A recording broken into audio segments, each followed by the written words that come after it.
6 de la mañana y nosotros continuamos con más Doctor al Día. Enfermedades cardiovasculares más comunes. Se encuentra con nosotros la doctora Alexandra Lagla, médico general. Doctora, ¿cómo está? Bienvenida, un gusto tenerla en el programa y creo que es súper importante tratar este tema. A propósito, el día de mañana, 29 de septiembre, es el Día del Corazón, así que queremos hablar precisamente de este tema y lamentablemente se va incrementando más pues estas enfermedades cardiovasculares. Doctora, cuéntenos primero qué sería una enfermedad cardiovascular. Bienvenida. Muy buenos días con todos. Sí, las enfermedades cardiovasculares, su propio término lo dice, ¿no? Tenemos que son enfermedades que atacan al corazón y también a los vasos sanguíneos, arterias y venas.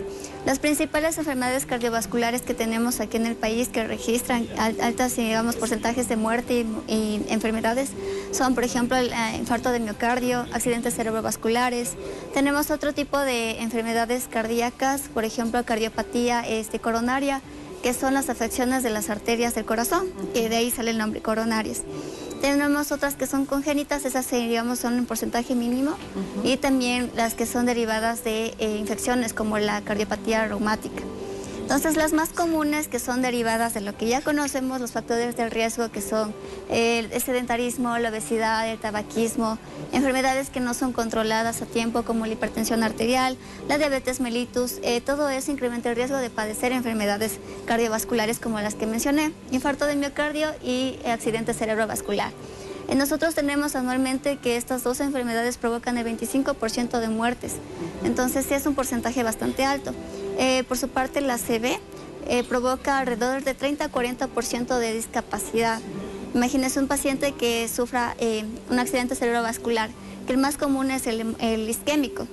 Es decir, que una parte del cerebro no recibe oxígeno y sangre y obviamente esa parte fallece o muere y quedan secuelas para la persona.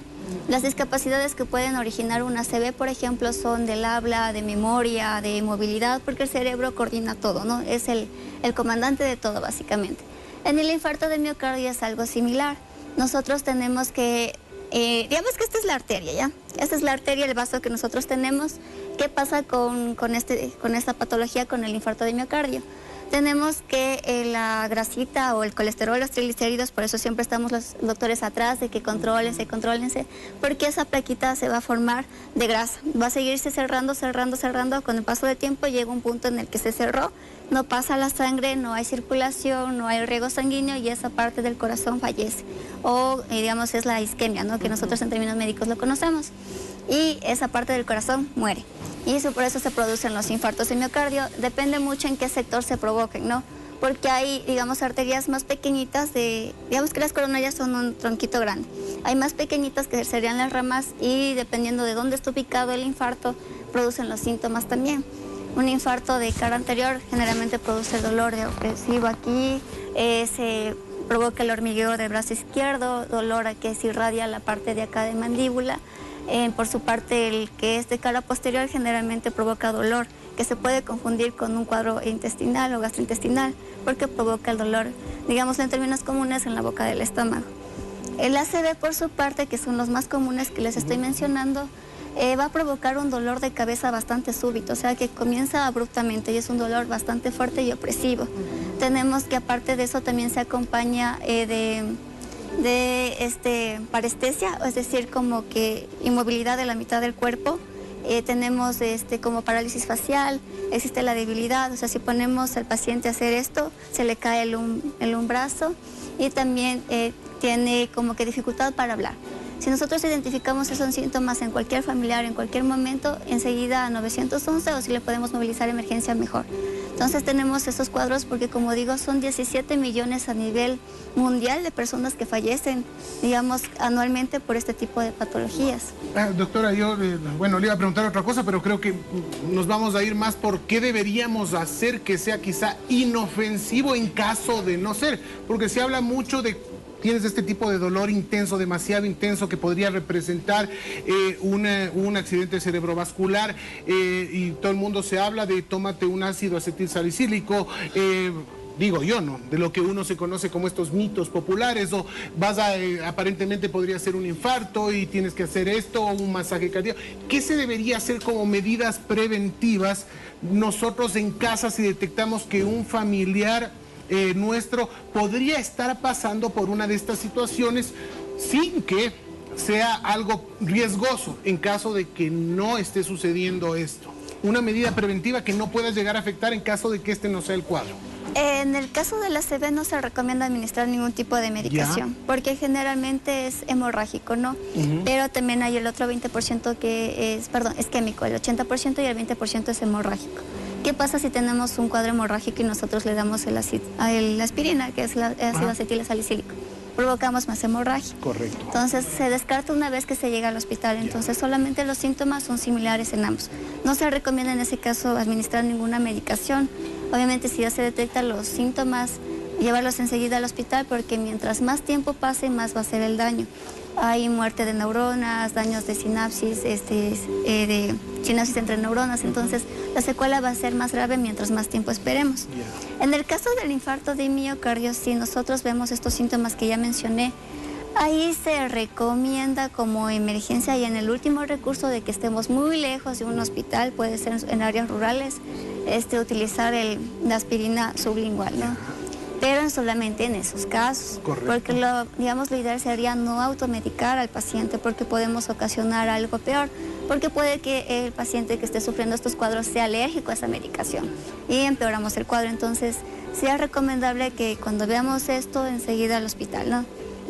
Sí, es una recomendación súper importante, siempre mitos, ante cualquier, ¿no? Cualquier situación, obviamente acercarnos al hospital más cercano. Doctora, ¿qué es lo que sucede ahora con los niños? Antes escuchaba que esto, pues obviamente en niños no sucedía para nada, pero obviamente la obesidad ha aumentado también, la comida chatarra, el sedentarismo con nuestros pequeños. ¿Sucede también esto en niños?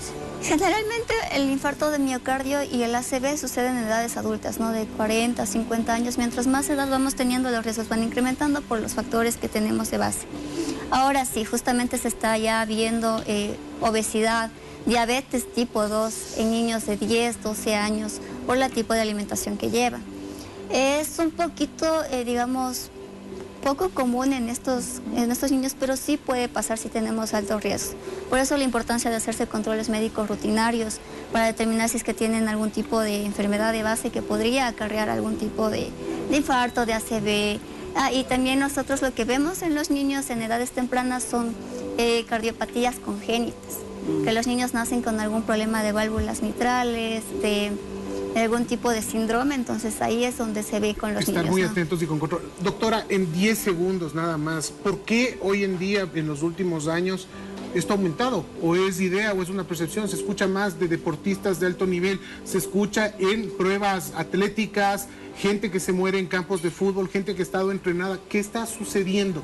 ¿Está pasando algo? Porque antes no se escuchaba y ahora se oye de gente que se mete a una carrera atlética y se muere ahí, o gente que está en un partido de fútbol y se muere ahí lo más pronto posible. ¿Está sucediendo algo raro, algo especial? Sí, está asociado al uso de bebidas energizantes, ¿no?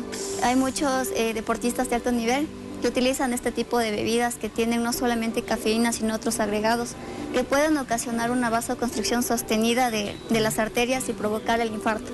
Como les dije, el infarto se produce por falta de riego sanguíneo. Entonces, al hacer esto, la arteria no hay paso y puede provocar microinfartos o infartos como tal. Y también yo creería que hay muchos atletas que son muy instagramers, que no se preparan mucho, que salen a echarse la fotito sin prepararse bien. Así es que hay que ser muy cautos también con esa situación. Súper responsables, mi querido. Sí, van a veces a correr chuchaquis y demás, entonces hay que ser muy cautos en eso. Doctora, muchísimas gracias por estar junto a nosotros. Gracias. Gracias por estar junto a nosotros. Recuerde, los exámenes periódicos son súper importantes para poder saber qué es lo que está sucediendo con nuestro cuerpo y, como siempre lo decimos, una buena alimentación, hacer ejercicio, frutas, verduras, esto siempre va a ayudar a nuestra salud. Gracias, Doc.